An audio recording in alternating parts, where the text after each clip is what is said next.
মোহতারাম, আমি অনেকদিন আগে একটি হাদিসে পড়েছিলাম যে 3টি আয়াত যে পাঠ করবে সেদিন তার মৃত্যু হলে সে নাকি শহীদি মৃত্যু লাভ করবে। ওই 3টি আয়াত আপনার কাছে আমি জানতে চাচ্ছি যে 3টি আয়াত পাঠ করলে সেই দিন যদি কেউ মারা যায় তাহলে সেই ব্যক্তিকে আল্লাহ তাআলা শাহাদাতের মহদান করেন। সুবহানাল্লাহ। অনেকদিন আগে হাদিস পড়েছিলেন, তারপরে ভুলে গিয়েছেন যে এই কোন 3 আয়াত, এই কথা জিজ্ঞেস করেছেন। দেখেন, আপনাকে একটা কথা বলি, সেটা হচ্ছে ওমান মাতা ফি সাবিলিল্লাহি ফাহুয়া শাহীদ। আল্লাহ সুবহানাহু ওয়া তাআলার রাস্তায় কেউ যদি লড়াই করে মারা যায় সে তো শহীদ। এখন এছাড়াও কিছু কিছু শাহাদাতের মর্যাদা আল্লাহ তাআলা দিয়ে থাকেন হুকমান, যেটা হাকিকি না। একটা হচ্ছে আল্লাহর রাস্তায় জিহাদ করে লড়াই করে শহীদ হয়েছেন, এটার মর্যাদা। আর আরেকটা হচ্ছে আপনি লড়াই করেন নাই কিন্তু কোন একটা আমল করেছেন, এই জন্য শাহাদাতের মর্যাদা আল্লাহ তাআলা আপনাকে দিয়েছেন। এখন আপনি বলবেন এটা কোনটা? মাকিল ইবনে ইয়াসার রাদিয়াল্লাহু তাআলা আনহু থেকে বর্ণিত, আল্লাহর হাবিব সাল্লাল্লাহু আলাইহি ওয়াসাল্লাম বলেছেন, যে ব্যক্তি সকালে উপস্থিত হয়ে 3 বার আউযু বিল্লাহিস সামিউল আলিম মিনাশ শাইতানির রাজিম পড়বে, তারপর সূরা হাশরের শেষ 3 আয়াত পাঠ করবে, আল্লাহ সুবহানাহু ওয়া তাআলা তার জন্য 70,000 ফেরেশতা নিয়োজিত করবেন। তারা সন্ধ্যা পর্যন্ত তার জন্য দোয়া করতে থাকবেন। সুবহানাল্লাহ। সে ওই দিন ইন্তেকাল করলে তার শহীদি মৃত্যু হবে। যে ব্যক্তি সন্ধ্যায় তা পাঠ করবে সেও একই রকম মর্যাদা লাভ করবে। সুনানে তিরমিজি 2922 নম্বর হাদিস। অনেক মসজিদে দেখি যে ইমাম সাহেব নিজেই পাঠ করেন এবং ইমাম সাহেব যখন তেলাওয়াত করেন মুসল্লিরাও সাথে সাথে বলেন কি, আউযু বিল্লাহিস সামিউল আলিম মিনাশ শাইতানির রাজিম, আউযু বিল্লাহিস সামিউল আলিম মিনাশ শাইতানির রাজিম, এরকম বলেন।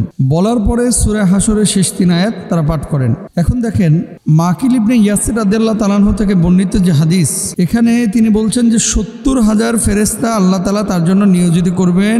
নিয়োজিত ফেরেশতারা সন্ধ্যা পর্যন্ত তার জন্য দোয়া করবেন। আর সন্ধ্যার দিকে কেউ যদি এই আমলটা করে, সন্ধ্যা থেকে সকাল পর্যন্ত 70,000 ফেরেশতা তার জন্য দোয়া করবেন। সকালবেলায় কেউ যদি এটা করে, সকাল থেকে সন্ধ্যা পর্যন্ত 70,000 ফেরেশতারা তার জন্য দোয়া করবেন। সকালে পড়ে যদি সন্ধ্যার মধ্যে মারা যায় তাহলে তাকে শাহাদাতের মর্যাদা দেবেন বা শহীদ মৃত্যুর ফ্যাসিলিটি আল্লাহ তাআলা দেবেন। এটা পুরস্কার স্বরূপ। আবারও বলি, হাকিকি শাহাদাতের মর্যাদা আপনি পাবেন না। তিরমিজির হাদিস অনুযায়ী হুকমান শাহাদাতের মর্যাদা আপনি পাবেন। এখন কোনটা পড়বেন আপনি? সূরা হাশরের শেষ 3 আয়াত আপনারা সকলেই জানেন কি, আউযু বিল্লাহি মিনাশ শাইতানির রাজিম, বিসমিল্লাহির রহমানির রহিম, هو الله الذي لا إله إلا هو عالم الغيب والشهادة هو الرحمن الرحيم هو الله الذي لا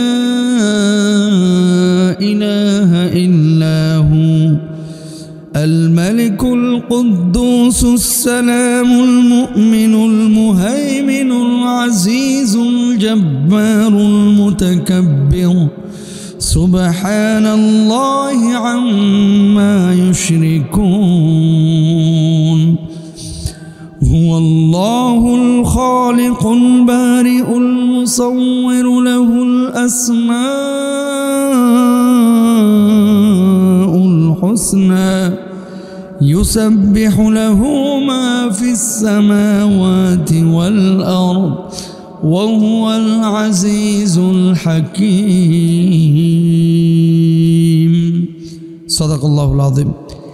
এই সূরা হাশরের শেষ 3 আয়াত আপনি যদি সকালবেলায় আর আপনি যদি সন্ধ্যাবেলায় যেভাবে পারেন বিশুদ্ধভাবে যদি পড়তে পারেন, আল্লাহ রাব্বুল আলামিন আপনাকে এই মর্যাদা দেবেন। আল্লাহ তাআলা আমাদেরকে আমল করার তৌফিক দান করুন।